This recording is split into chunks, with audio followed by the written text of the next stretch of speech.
So we're off on an epic 14-hour flight, which is actually my first ever long haul, in the hopefully capable hands of Malaysian Airlines. This is an epic 6,500 miles we're travelling.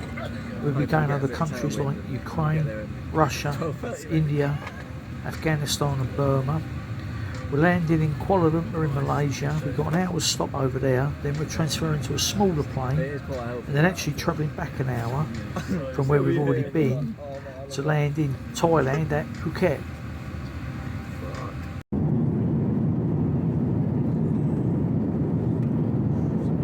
I must say, you couldn't fault the cabin crew on this flight, and there was a real constant supply of decent food as well, and drinks, a few alcoholic beverages, I must admit, as well. So we landed, got through the customs okay. Interestingly, the passport control had not only Thai writing, but also Russian critic writing on all of the booths. So it just goes to show how many Russians must come here. I believe this is 1 million. We got to the hotel, which was still, I noticed, on a tsunami evacuation route, and we had sights nearby, such as the wonderful Wanky Waterfall. This is the view from the balcony of the hotel here.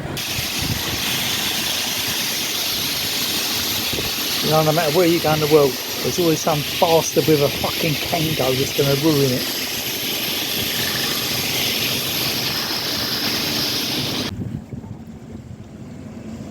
The hotel, the marina, was actually all right, and we had this amazing rooftop pool which gave you a good look at all the surrounding area, which in truth was mainly derelict buildings and roof tiles covered in bird shit, but hey ho.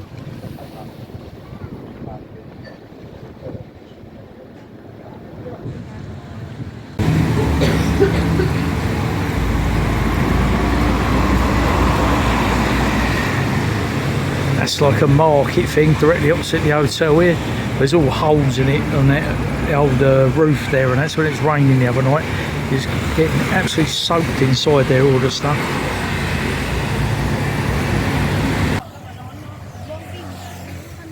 This was the walk from the hotel down to the beachfront, which took about 25 minutes, I suppose, as a stroll.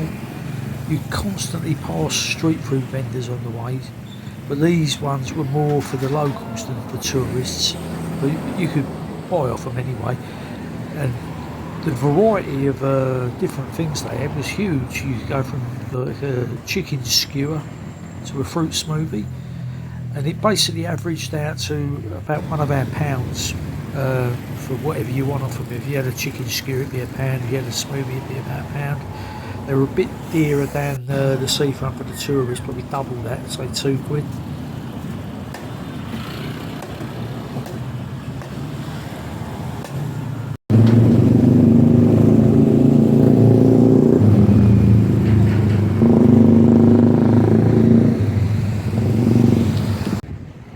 These shrines are basically everywhere you go in the country. People even have little smaller ones in the front gardens of their houses. This poor old boy here, every time we walked by, he was pretty much in this position here.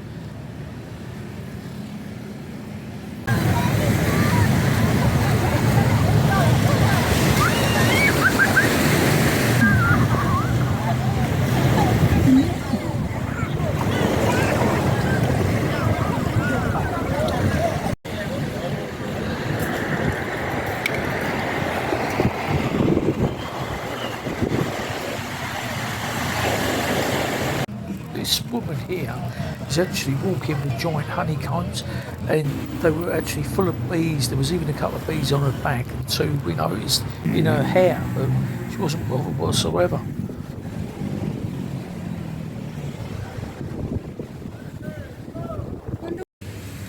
This is the beachfront walkway, and again it's just full of various kinds of street food. These ones obviously are more designed and aimed for the tourists, and they did duly seem a bit more cleaner and hygienic, and we use them quite regular and the whole time we was there, we never had any problems with our stomachs.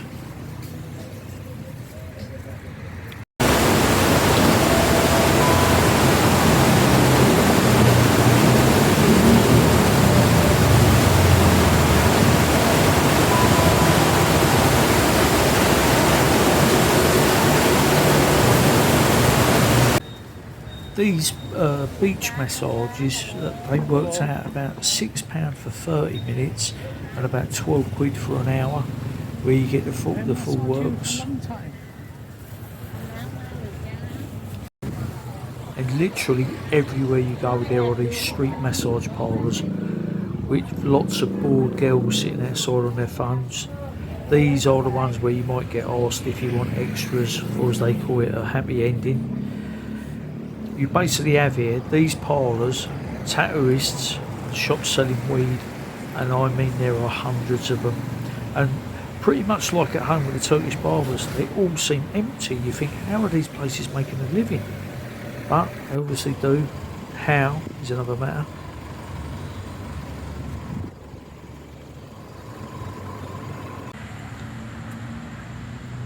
Didn't really see a lot of bugs here, but obviously they are here. Luckily we didn't go into this restaurant, as we see these roaches running around outside, and these were probably what, 3 or 4 inches long, I reckon. So this is the famous, or rather infamous, Bangla Road, which is about half a mile of seedy bars, annoying hawkers and shops selling fake designer brands, all very, very lively, very, very loud.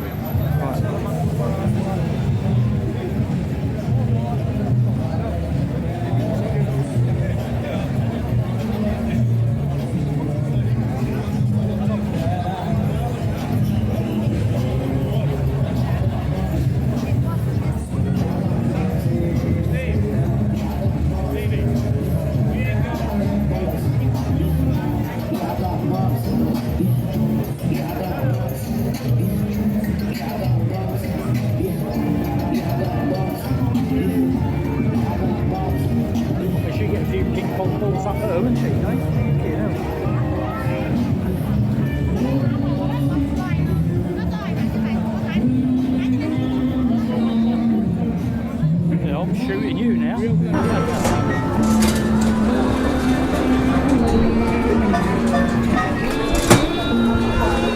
You look at that shop over there, they're wanting 45 quid for a fake handbag. You can get them back home for 20, 25 quid.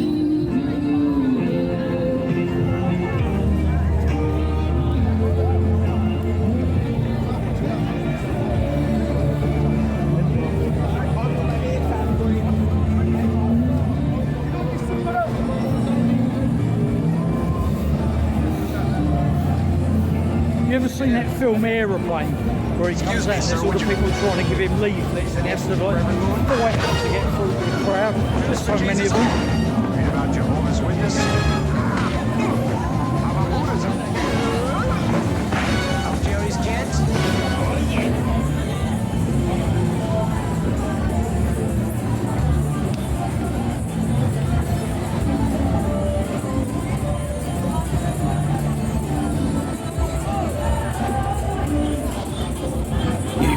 I'll knock you out.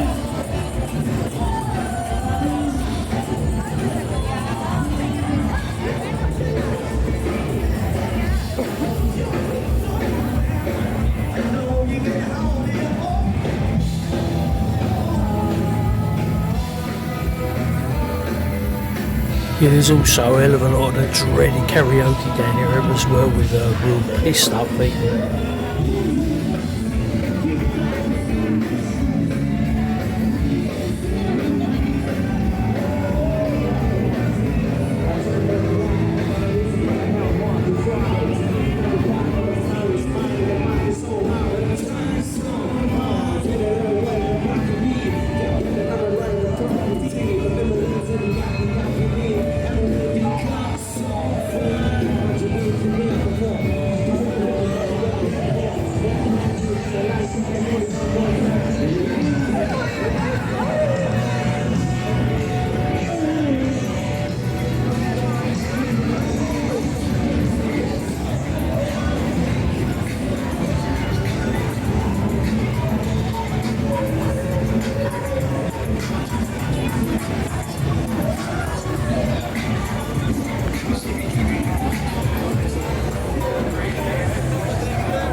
One thing you do notice here as well, the whole of this road, you don't see no one begging. There's no beggars down this road whatsoever.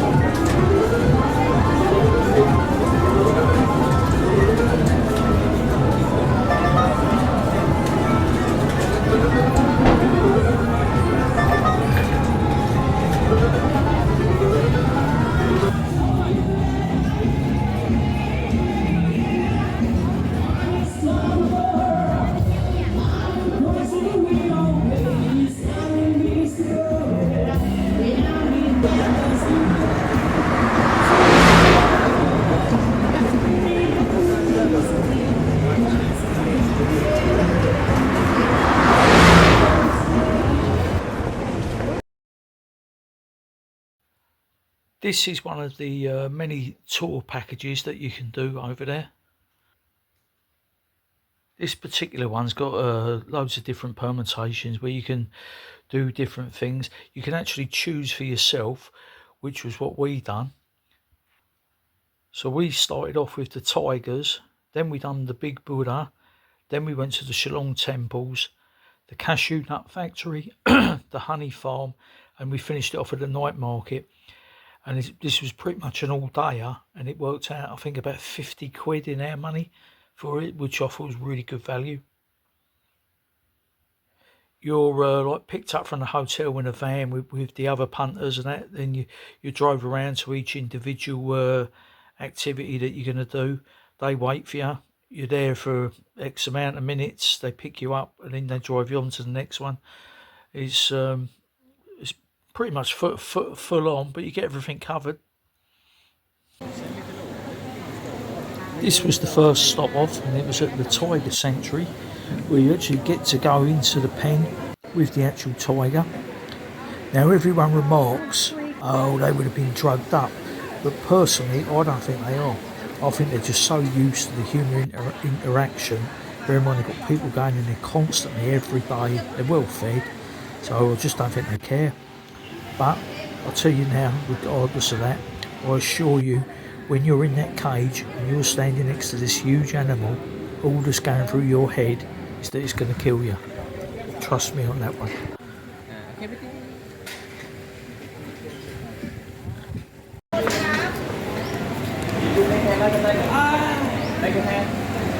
Nothing here. Yeah, 1, 2, 3. Okay, we will.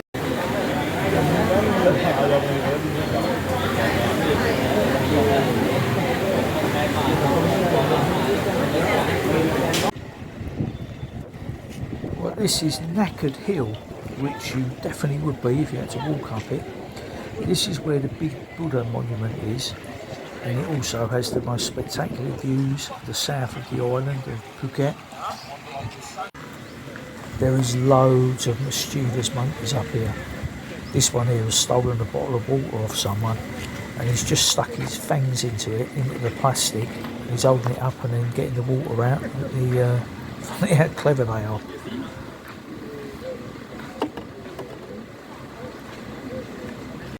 Unfortunately, this is as close as we can get to the big Buddha statue monument here, because recently there was a landslide, and I think they said 15 people were killed in it, so it's just too dangerous to go up there at the moment. But in better times you can actually get up there and walk all around it, but obviously at the moment it's fenced off for security reasons.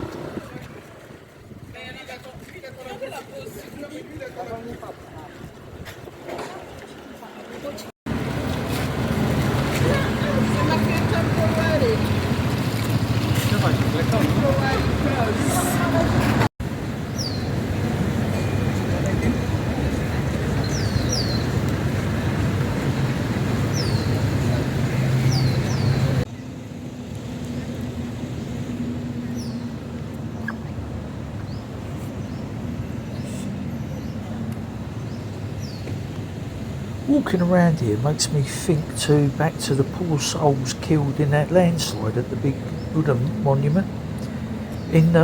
How do the families feel about that? Do they believe this was an act of an angry god? Why was their king chosen to die? What have they done? Assuming they are all religious people, it must be something they think on, surely.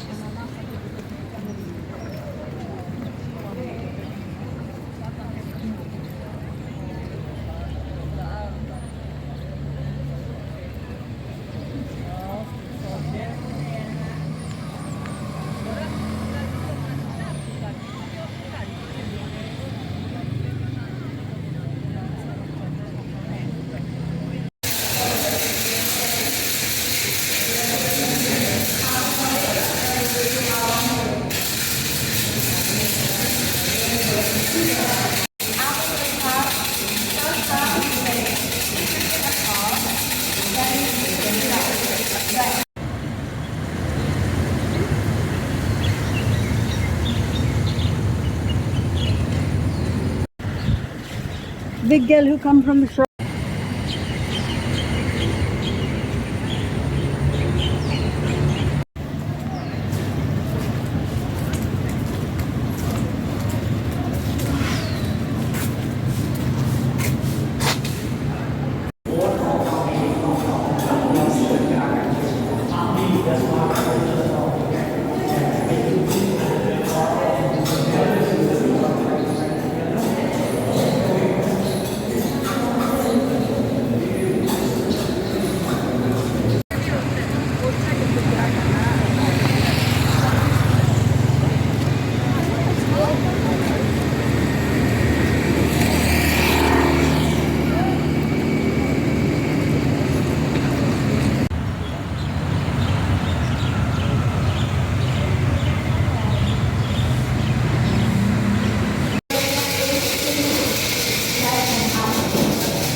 the famous Peaty Island. But just look how many boats are here. You can see just how many tourists are here. They're pouring off constantly.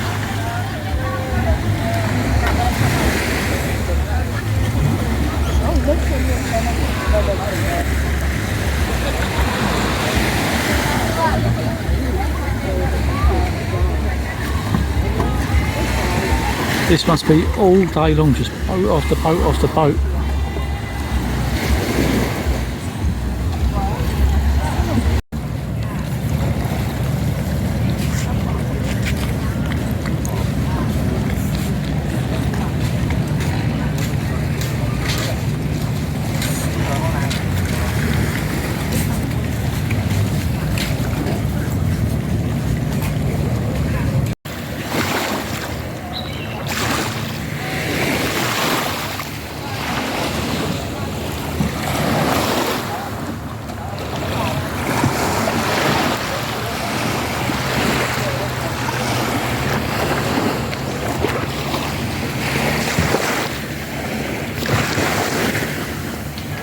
Do you think that's what a lot of saying? This is the beginning of December, the season's only just started, and you've got probably 100 boats in the harbour here.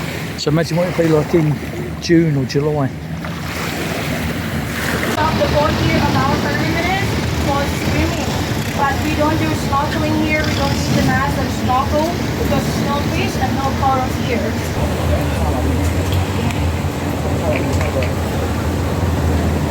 You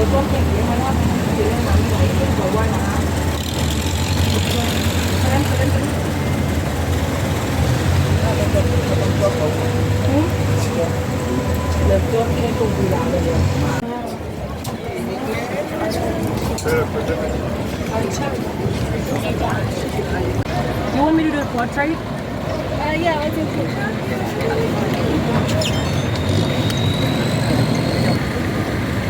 Like look up, look at the sky. Yes.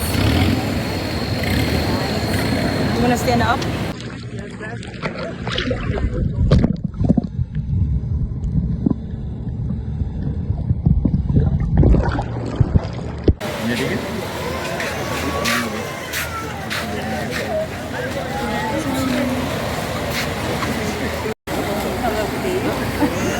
This is Maya Beach, where DiCaprio, the bum actor, he done the film The Beach. Apparently it's a protected area now because you get so many people here. Can't go in the water. Well, you can't swim in the water, should I say.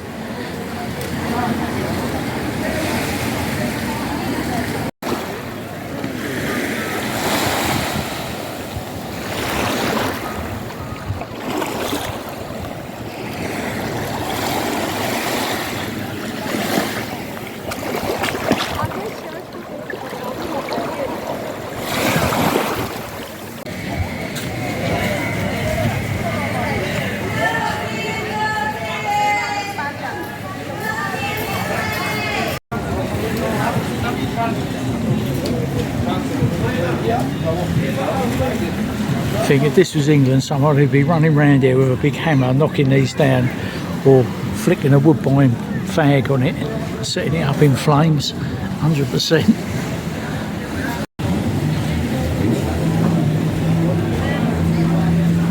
You can see underneath there the hammocks where they must kip. This is the final beach that you stop at. This one ain't very nice, to be honest. It's all full of bits of shell. There's broken glass on here as well, we've seen, and stones. And if you haven't got a pair of them seashell things and that, once you get in the water, you're it's like walking on a bed of nails in there. This place as well is full of hawkers. Even before you get off the boat, they're all queuing there. There's a few of them over there with their little signs for come and buy my jet ski, or have a bit of watermelon, or a boat trip. I think they do the paragliding here. There's someone on a jet ski, but they're right on you as soon as you literally get off. Here they come. Here they are, all the hawkers, about 20 of them, waiting for people to get off that boat. And where I'm sitting here, yet another bit of broken glass. That's from the beer bottles they sell here, but it's pretty much everywhere you walk around, you're seeing the broken glass here.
Just quickly.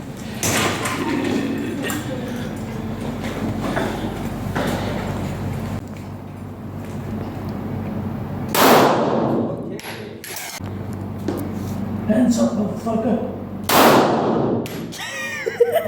I'll put that one.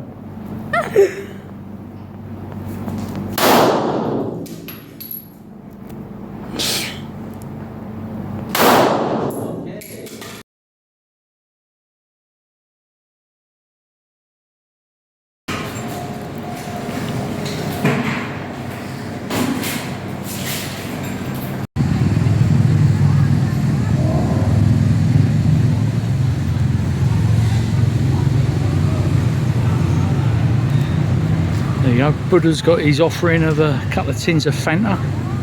Sure he likes that. Instead of throwing the bottles in the sea to kill dolphins and turtles, they're making bedding boundaries, whatever it's called.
They do have road crossings here, but the cars just totally ignore them.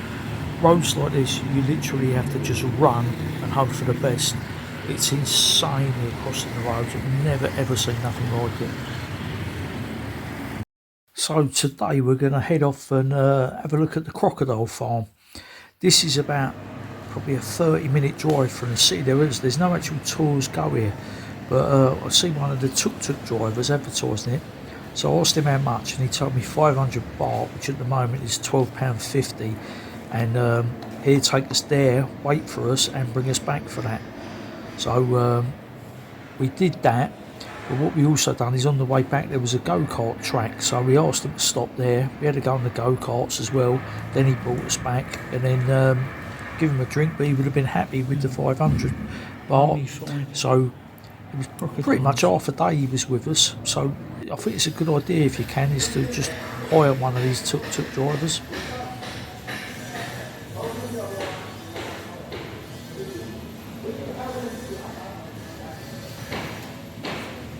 That bloke outside our hotel with the Kango looks like he's his brother's here with his hammer.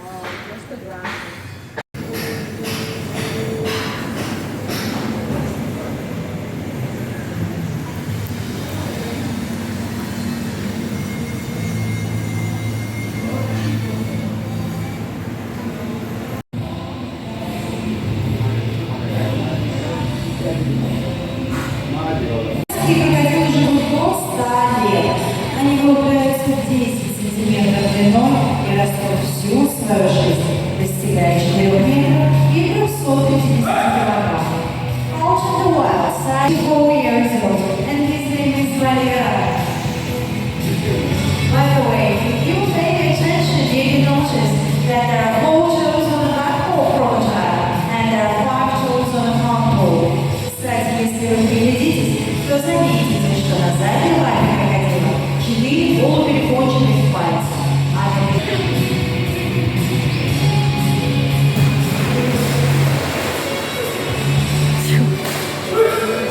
У крокодилов they use the dental to dismantle the brain.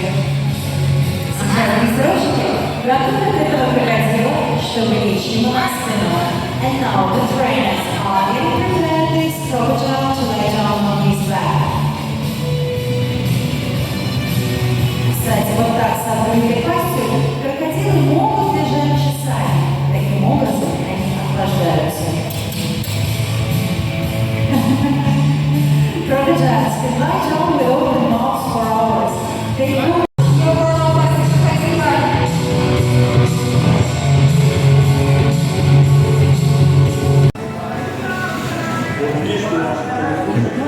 This is where the crocodiles end up.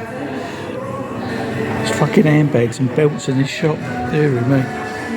Yeah, love them so much you'll kill them and make them into handbags.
เคยเห็นไข่หำช้างไหมไข่หำช้างอ่ะอยู่ที่ไหนแล้วมันไม่ใช่ไข่หำไข่หำอ่ะหายหมดเลยหายอีกแล้วเป็นนี่ can kiss you He can kiss, but the life is good. They are happy. Look. นี่you see นะ happy They're dancing.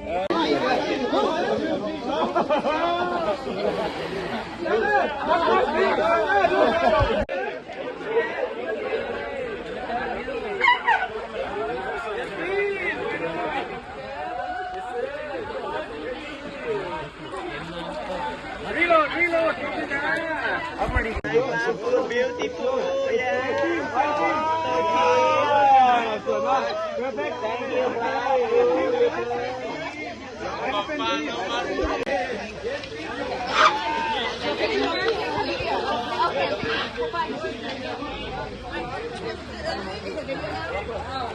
if we can get more? Oh, just grab the souvenir.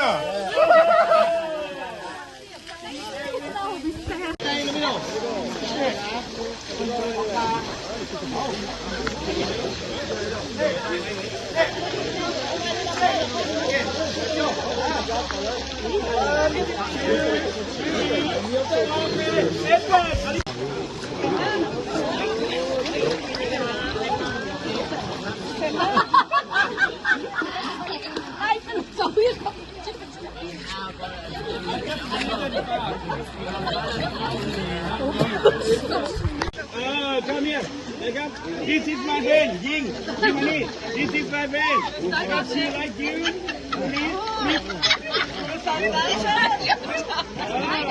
Please.